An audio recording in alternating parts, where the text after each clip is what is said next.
İmam Cavad aleyhissalam buyurur ki, Mulaqatul ihvan nuşratun telqihun lil aqli ve inkâne nezren qalilen.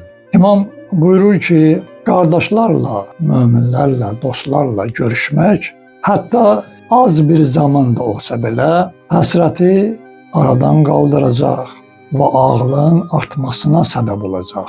Görürsən ki, insan möminlərlə görüşəndə, dostlarla görüşəndə ilahi bir rəhmət, ilahi bir nur insana nazil olar və insanın qəlbini nurlandırar və o imam buyurduğu kimi həsrəti aradan qaldırar. Həm də insanın ağlının artmasına səbəb olar. Çünki insan təkliyə qapalanda, ya özü ilə çox məşğul olanda, indiki zamanədə görürsən ki, əksəriyyət əllərindəki telefon vasitəsilə ya başqa sosial oxu deyək, mütaliə deyək, işlərlə məşğul çox olduğuna görə özünə qapanır. Amma mömin qardaşla əlaqə quranda, onlarla görüşəndə insanın ağlının artmasına səbəb olur. Çünki həmişə möminlər xeyir danışar, xeyir məsləhət verər, Allahdan danışarlar. Gələcək günlərin Allaha xoş gələn əməllərini necə keçirdək, hansı əməlləri eləyək ki, Allah yanında dərəcəmiz qalxsın. Bunlar da insanın ağlını artırar, qəlbinə aramlıq gətirər. İnşallah Allah bizi